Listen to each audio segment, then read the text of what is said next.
नमस्कार। International Y20 consultations हुई श्रीनगर में, जो कि G20 का एक इनिशिएटिव था। G20 की मीटिंग थी, उसमें शामिल हुए 17 कंट्रीज, जिसमें से एक था टर्की, यानी कि तुर्की जो इसका नाम आजकल है। इस टर्की ने बहुत टाइम पहले से कश्मीर पे चीखना शुरू कर दिया था। अपने दोस्त पाकिस्तान, जिसको गाजी अर्तुगरुल दिया था, उसके फेवर में बोल रहा था।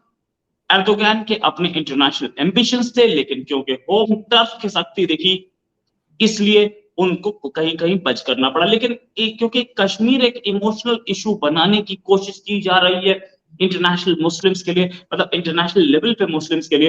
हालांकि इंटरनेशनल लेवल पे मुस्लिम्स परवाह नहीं करते, लेकिन ये लोग दिखाना चाहते हैं पैलेस्टीन और कश्मीर, तो ये दिखाते हैं। इस बार टर्की आया, श्रीनगर में आया, और आकर के टर्की के डेलीगेशन ने वहां पे अपनी शिरकत दी। अपने पुराने दोस्त गाजी अर्तुगरुल वाले दोस्त से सारी दोस्ती छोड़ दी और इंडिया के फेवर में देखा। इससे पहले भी इंडिया के फेवर में दिखा है कई बार। इंडिया से उसने एड ली टर्की ने अर्थक्वेक पे, फिर उसके बाद फिर जाके कश्मीर चीखा, फिर दोबारा अपना स्टैंड चेंज किया। कई बार इनका स्टैंड टॉपसी टर्फ भी चला है। क्यों चला है, उसी पे बात करने के लिए हमारे साथ मुक्तदिर खान साहब इंटरनेशनल अफेयर्स के ही प्रोफेसर हैं, वहां पे पढ़ाते हैं अमेरिका में, और इंडिया के रहने वाले हैं। इंडिया मतलब इंडिया इनकी जन्मभूमि है, कर्मभूमि अमेरिका है, और इनको अपनी जन्मभूमि से बड़ा प्यार है, इसमें कोई शक नहीं। सर, बहुत बहुत स्वागत आपका हमारे शो में। सर, ये तो बहुत कश्मीर चीख रहा था टर्की, और उसके बाद कश्मीर बॉयकॉट कर सकता था, बोल सकता था ये पाकिस्तान का पार्ट है, लेकिन वो तो शिरकत कर गया, आ गया। रोहित साहब, thank you very much for inviting me आपके शो पर, और आपके सुनने वालों को सबको मेरा सलाम। और कर्नाटका इलेक्शन के बाद से जरा साउथ इंडियन पहले, वनक्कम, नमस्कारम, सत श्री अकाल और नमस्ते। सो इनफैक्ट मैं अटलांटा में था, और इलेक्शन के रिजल्ट के बाद जाके मैंने इडली डोसा खाया बिकॉज आई थिंक इलेक्शन जो क्लीन हुआ ना, that was the best part. ना सिर्फ कांग्रेस जीती, बल्कि जितनी जल्दी बीजेपी ने कंसीड किया, दैट शोज के डेमोक्रेसी स्ट्रांग। ये नहीं कि ट्रम्प की तरह इलेक्शन चीटिंग हुई वगैरह, खुद अपने इंस्टीट्यूशंस को अटैक नहीं किया। That is something that Pakistanis should learn के अपनी पार्टी या अपने इंडिविजुअल प्रॉफिट के लिए अपने मुल्क के इंस्टीट्यूशंस को अंडरमाइन ना करें just for publicity sake. So that is a good thing from Karnataka. Coming to Turkey, देखिए टर्की में जो चेंज आया ना रोहित साहब, it happened because of urbanization. तो जो गांव से जो लोग शहर आ गए, they were very conservative and extremely religious people. So उससे इस्तांबुल वगैरह की डेमोग्राफिक चेंज होने से अर्दोगान जैसे लीडर्स स्टार्टेड विनिंग। सो रिलीजन बिकेम वेरी इंपॉर्टेंट। हालांकि टर्की काफी सेक्युलर कंट्री था, मतलब इतना सेक्युलर है कि मेरे एक स्टूडेंट के फादर मुझे कहते हैं कि वो रोजा तो रखते हैं, लेकिन रोजा खोलते वो उनको एक पैग लेना जरूरी है, वरना हम रोजा खोल के हम नमाज के लिए जाते हैं, वो अपने पैग के लिए जाते हैं। So it's a very puzzling thing अगर आप इंटरेक्ट करें with some of the urban elite of Turkey. So there are lots of these contradictions आपको जो नजर आएंगे। So when people like Erdogan came to power, उन्होंने जो demographic culture को change किया, they changed it through foreign policy.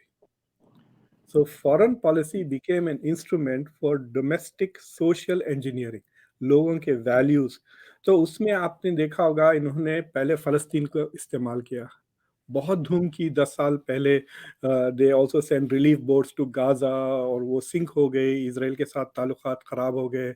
इतने आंसू, उनके जो फॉरेन मिनिस्टर अहमद दावूदोगलू, उन्होंने आंसू, literally he was crying on video कि देखिए फलस्तीन कितने। और अब देखिए आप 10 साल के बाद फलस्तीन के सिचुएशन में कोई फर्क नहीं आया टर्की की वजह से। It made no difference on the politics of Palestine. उल्टा वो वापस इजराइल के साथ ताल्लुकात ठीक कर लिया है and has drop the Palestine issue. Kashmir का भी वैसे ही मसला है, जिस तरह उन्होंने मुस्लिम ब्रदरहुड का इशू ले लिया था। तो इजिप्ट के साथ डिप्लोमेटिक रिलेशंस तोड़कर it became a home town.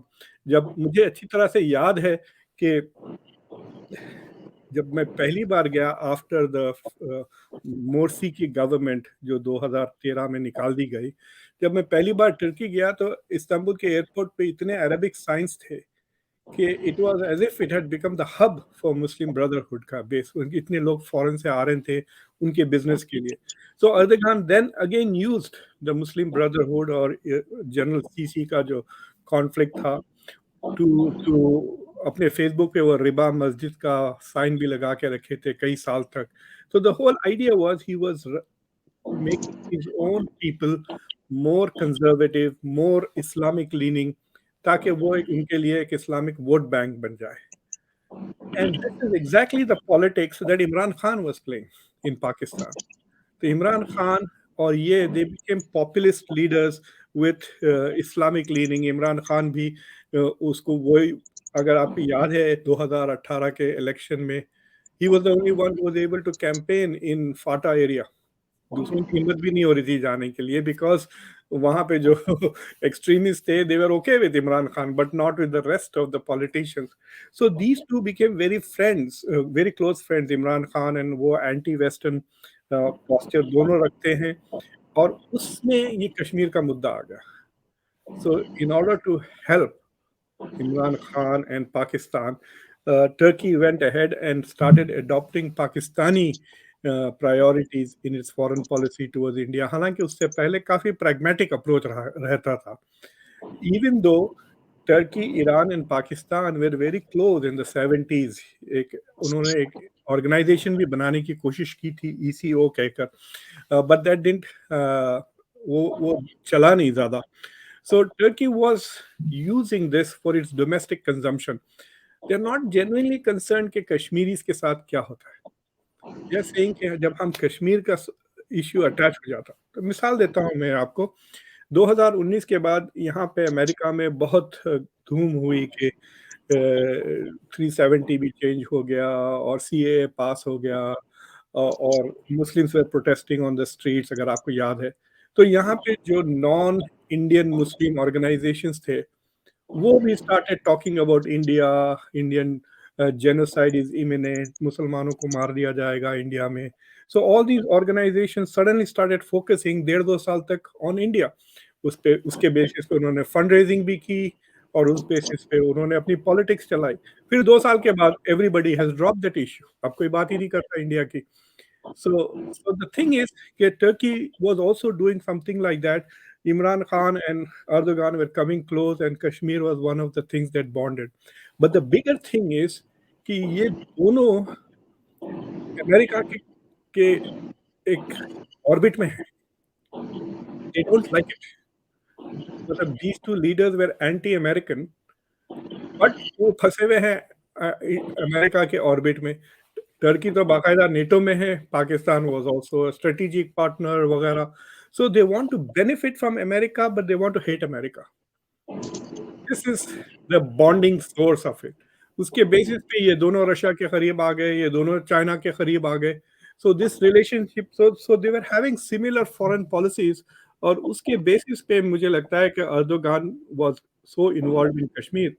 But आप नोटिस करें, जब से समरकंद में मुलाकात हुई अर्दोगान की और नरेंद्र मोदी की, उसके बाद से at the top level there are changes.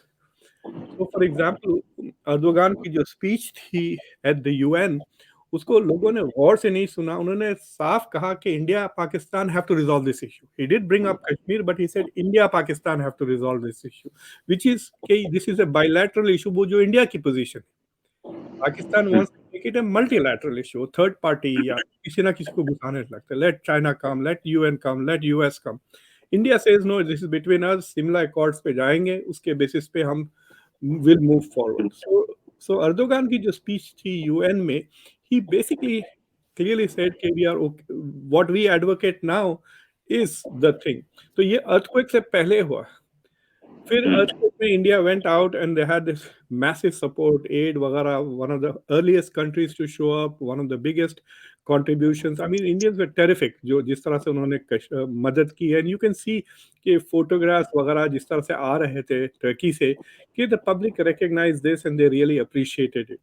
लेकिन फिर जिनीवा में जो ह्यूमन राइट्स की कॉन्फ्रेंस हुई, वहां पे टर्की की position looked as if it was back to normal, और फिर वो कश्मीर का मुद्दा लेकर दे वेंट ऑन। लेकिन अब ये जो G20 में आए हैं, इट लुक्स एज इफ या तो कि ये इशू इतना अनइम्पोर्टेंट हो गया है अर्दोगान के लिए, इंडिया, पाकिस्तान, कश्मीर, कि people at the lower level are making decisions, और the guy who is involve with human rights वो अपनी ही कह रहा है, and the guy who is involve with G20 related issues, he's pursuing his own understanding of the policy. So you can see that there is a divergence. समझ रहे ना? So I have a feeling that that is happening. The other thing is कि मेरे ख्याल से Pakistani Diplo अब सारे के सारे तो ये डोमेस्टिक तमाशे में लगे हुए हैं ना। So even though they made that call कि G20 की मीटिंग जो कश्मीर में हो रही, it should not be happening, इस तरह की उन्होंने बातें की। बिलावल भुट्टो ने भी बड़ी बड़ी बातें की कश्मीर को और G20 को लेकर, but I think they didn't do their homework. उसके बाद उन्होंने कोई, मुझे लगता है कि मेमोज नहीं भेजे फ्रेंडली कंट्रीज को। They should have made a list of potentially कि कौन कौन इनवाइट किया गया, इंडिया किस किस को इनवाइट की, और फिर उस कंट्रीज को कांटेक्ट करते और अपना protest. I have a feeling कि they did not even bother to do their own follow up work, or Turkey as normal. भाई G20 is a very powerful group. Why would you want to isolate yourself? अगर आप एक powerful group के member है, आप किसी country जो qualify भी नहीं होता है G20 के लिए, उसके लिए आप G20 छोड़ देंगे? You know, it's like saying कि आपको टेस्ट क्रिकेट में चांस मिल गया और आपके दोस्त को रणजी में चांस नहीं मिल रहा है, तो आप उसके वजह से आप टेस्ट क्रिकेट थोड़ी छोड़ दोगे। यू आर नॉट गोइंग कि मैं नहीं खेलता बिकॉज उसको क्लब में मेंबरशिप नहीं मिल रही और something like that. So I have a feeling कि पाकिस्तान हैज टू रियलाइज के उसकी खुद की जो सॉफ्ट पावर है और उसकी capacity to influence peer nations. देखिए, एक तो होते हैं पीयर नेशन, जो नेशंस आपके लेवल के हैं, उनको इन्फ्लुएंस करने की कैपेबिलिटी नहीं है Pakistan. Forget about influencing nations which are above it in power and capability, but even peer nations को अगर ले लें, if you say Iran and Turkey and Egypt are like peer nations of Pakistan, Pakistan can't influence them. India can. India, right right. अच्छा, एक चीज sir, Pakistan तो बड़ा encash कर रहा था इसी टर्की पे, गाजी अर्तुगरुल दिया गया था, अब तो बायरक्टर ड्रोन भी दे रहा है। इतना एनकैश करने के बाद भी धोखा, और बायरक्टर दे रहा है तो डॉलर भी देगा ना, तो इंडिया से तो कुछ मिल रहा होगा। देखिए कि इंडिया का एक्नॉलेजमेंट तो हो गया ना, this is a rising power. Right, of course. और सर एक चीज और, इंडिया ने तो अभी हाल में मोर रिसेंटली, सर एक और चीज, सॉरी माफी चाहूंगा कि मैं डिस्टर्ब कर रहा हूँ, इंडिया ने तो अभी मोर रिसेंटली ग्रीस के साथ मिलिट्री एक्सरसाइज में पार्ट लिया, दैट मींस टर्की से दुश्मनी ले रहा है, तब भी अगर वो India has raised certain issues जो टर्की को इरिटेट कर सकते हैं, right, but India has not been as aggressively anti-Turkey as Turkey has been. यानी इंडिया अपना हाथ रोक के डील किया है with Turkey. So India is being सबर ज्यादा इंडिया के तरफ से आ रहा है, patience and restrain, because I think India wants Turkey on it's side. Turkey देखिए, ये जो नॉन वेस्टर्न जो ब्रिक्स नेशंस है उसमें Turkey is A member, Turkey is beginning wanting to join SCO.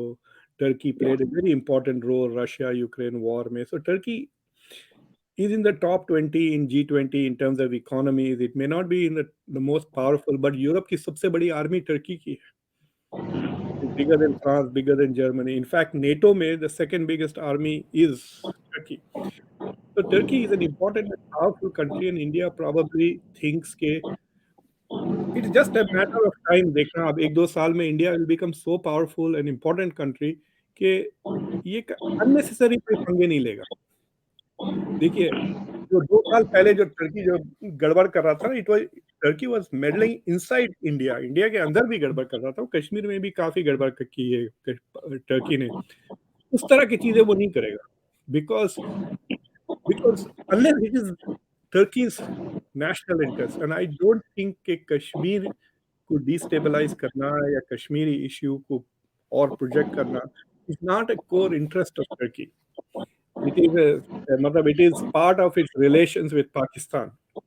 सो उस चक्कर में वो आ गया था, और मुझे लगता है कि खुद जो टर्की की अब जो इलेक्शन आप देख रहे हैं टाई हो गया है इन टर्म्स ऑफ द के Erdogan is leading by 4% but he did not get 50% vote so they are going to have a run off in the elections तो but this was the first time कि Erdogan 20 साल में he was lagging behind his opponent तो domestically भी वो कमजोर हो गया है डोमेस्टिकली इकोनॉमी थोड़ी कमजोर हो गई है टर्की की उसकी इन्फ्लेशन 20-21% जा रही है द जनरल परसेप्शन है कि अर्दोगान की वजह से Turkey economy is not doing well because of his peculiar economic policies और ये कि जब इन्फ्लेशन बढ़ता है one way of controlling inflation is by raising taxes raising interest rates he has done the opposite जिसकी वजह से इन्फ्लेशन बढ़ता ही गया टर्की में सो द इकोनॉमिस्ट दुनिया के सारे कहते हैं कि ये जो टर्की की economic crisis has become worse because of Erdogan's policies ना कि गुड गवर्नेंस नहीं चल रही है लेकिन Turkey is playing all kinds of games Finland को रोका स्वीडन को रोका हुआ है नेटो में मेंबर बनने से इज उसने भी S-400 खरीदे जाके रशिया से लेकिन उस पे सैंक्शंस लग गए unlike India for example India को वेवर दे दिया यूएस ने but it is also playing with China it's playing with Russia is generally upsetting the US but US still wants to keep Turkey in NATO और America में ये सवाल उठता है कि टर्की इज ए फ्रेंड और an enemy loves frenemy काफी use किया जा रहा है टर्की में but there is also the perception कि अर्दोगान अगर हार जाता है या ही passes अवे कितने साल रहेगा और 5 साल 10 साल then it will change but Turkey is very important और जिस तरह से यूरोप की इकोनॉमी जा रही है और यूरोप की डेमोग्राफिक आइंदा 15-20 साल में Turkey will B significantly more important economically and militarily than it is now यानी उसकी अहमियत बढ़ते जाएगी उसकी ताकत बढ़ते जाएगी so everybody wants to have good relations with Turkey और I think कि Turkey and India can be good partners in a non-Western world order. Right, Turkey and India have been traditionally good partners. हम लोग अगर देखें तो खिलाफत movement India में हुआ जबकि टर्की में खलीफा को हटाया जा रहा था हम ट्रेडिशनली अच्छे पार्टनर्स रहे हैं लेकिन अगर एर्दोगन की पर्सनल एम्बिशन सामने ना आए तो Turkey has always been the gateway to the European Union और द यूरोप फॉर इंडिया अगर हम देखें कि टर्की से हमारे जो ट्रेडिशनल रिलेशंस थे उनको बर्बाद ही एर्दोगन ने किया एर्दोगन ठीक है जो उनकी पॉलिसी है वो उनकी अपनी पर्सनल राय वो पर्सनल क्या मतलब ऑफिशियल भी है ऑफ कोर्स वो कंट्री की राय भी बन जाती है लेकिन टर्की की इस स्टैंड लेने से क्या टर्की को ही नुकसान नहीं हुआ है इंडिया को तो कोई नुकसान नहीं हो रहा है टर्की के जितने भी दोस्त है वो सारे इंडिया के साथ हैं पाकिस्तान के जितने दोस्त है सारे इंडिया के साथ हैं टर्की और पाकिस्तान दोनों आइसोलेटेड दिखते हैं इसमें देखिए टर्की की जब इकोनॉमी खराब होने लगी पिछले 3-4 साल से Turkey had to change its policies आपको पता है कि जब कतर का झगड़ा हो रहा था with the rest of the GCC countries तो टर्की ने कतर को सपोर्ट किया फिर कतर में थोड़े बहुत ट्रूप्स भी उसने भेजे वहाँ पर कतर ने एक बहुत बड़ा महंगा कुछ वेरी एक्सपेंसिव पर्सनल प्लेन भी तोहफतन दिया you know they were coming very close लेकिन जब इकोनॉमी टर्की की खराब होने लगी so then it had to go to Saudi Arabia to get Saudi Arabia to deposit $5 billion उसके लिए तो जो जो इमरान खान पाकिस्तान चाह रहा है सऊदी अरेबिया ने अभी तक सिर्फ उनको 3 बिलियन दिया might give 2 more but Turkey के बैंक्स में उन्होंने डिपॉजिट किया $5 बिलियन सो सऊदी अरेबिया के साथ फिर ताल्लुकात थोड़ा नॉर्मलाइज हो गए हैं टर्की के and it is trying to normalise its relations with Israel as well as Egypt तो ये तीनों मुल्क जिनको टर्की ने अपसेट किया हुआ था उन सब के साथ Turkey is trying to normalise यानी अर्दोगान के अंडर भी मजबूरन Erdogan had to recalibrate its policies and it has to do the same with India तो अर्दोगान की पर्सनल कितना भी वो रहे बिकॉज दीज आर इनको कहते हैं कि सॉफ्ट इस्लामिस्ट कहा जाता है अर्दोगान की पार्टी को वेर जैसा कि जर्मनी में क्रिश्चियन डेमोक्रेट है या अमेरिका में जिस तरह से रिपब्लिकन पार्टी है जो रिलीजियस सिंबल्स का काफ़ी इस्तेमाल करती है so they are trying to do that but देखिए बहुत जल्दी थोड़ी बहुत अगर 4-5 साल आपकी इकोनॉमी बूम हो रही है then suddenly you want to become world's number one player आप गौर करो, जो भी कंट्री है जिसकी 5-6 साल अगर इकोनॉमी ठीक ठाक चलना शुरू हो जाती है, तो वो ऐसे बड़े बड़े बातें करने लग जाते हैं जैसे कि वो तीसमार खान हो गए। मुझे याद है, मैं जब अमेरिका आया 1991 में, तो मैं I used to work at that time Larsen and Toubro Trikaya Grey के लिए काम करता था।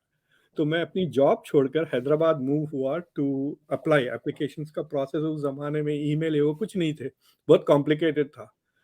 तो मैं I wanted to make money also, तो मैं कंसल्टिंग कंपनी शुरू किया। तो एक कंसल्टेंट ने मुझे बुलाया और कहा, मैं एक किताब लिख रहा हूँ, तो 3 महीने की छुट्टी ले रहा हूँ अपने काम से, you take my clients for 3 months and since you are going away I am not afraid that I will lose the clients.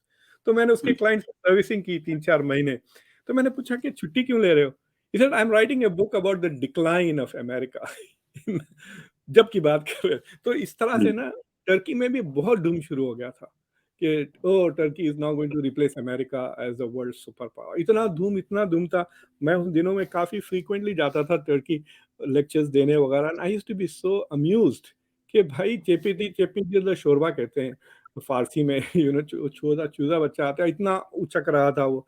तो फिर सडनली वो इकोनॉमी डाउन हो गई, फिर वो जमीन पर आ गए। So they have realized what their place is, but still Turkey is an important and significant mid-range power कह सकते हैं उसको, but it has not been able to assert।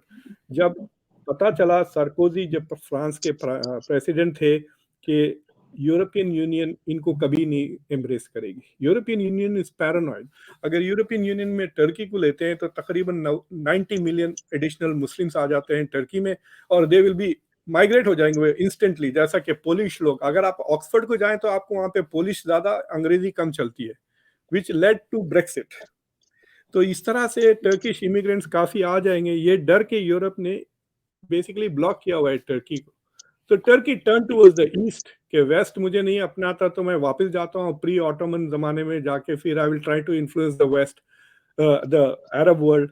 तो अरब वर्ल्ड ने भी इनको पुश बैक किया, they did not accept Turkey as a leader. तो टर्की बेचारा ना इधर का ना उधर का रहा, even though it considers itself a very important power. Neither it is fully part of the West, neither it is fully part of the Muslim world, nor is it fully part of Eurasia.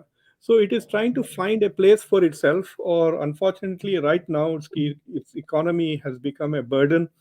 और जो domestic upheaval हुआ है after the coup attempt 2015 का, उससे Turkey is no more considered even a democracy, तो बहुत कमजोर हो गया। It is considered an autocracy और अथॉरिटेरियन। हालांकि इलेक्शन भी होते हैं, काफी रीजनेबली फेयर इलेक्शंस होते हैं टर्की में।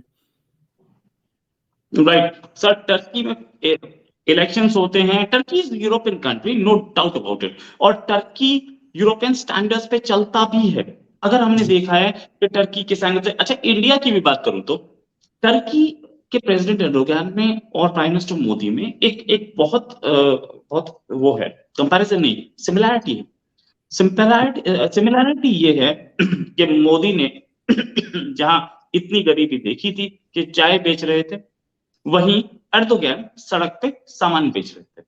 दोनों बड़ी मेहनत से अपने कंट्री के टॉप पोस्ट तक पहुंचे, और इस जो आदमी इस तरीके की गरीबी देख के टॉप पोस्ट पे पहुंचा, प्रैग्मेटिक तो जरूर होता है, एम्बिशियस भी होता है, प्रैग्मेटिक होता है, प्रैक्टिकल होता है, उसको पता होता है जमीनी हकीकत क्या है और लोगों के पास क्या है। तो इन दोनों की कॉन्फ़िगरेशन जरूर रही होगी।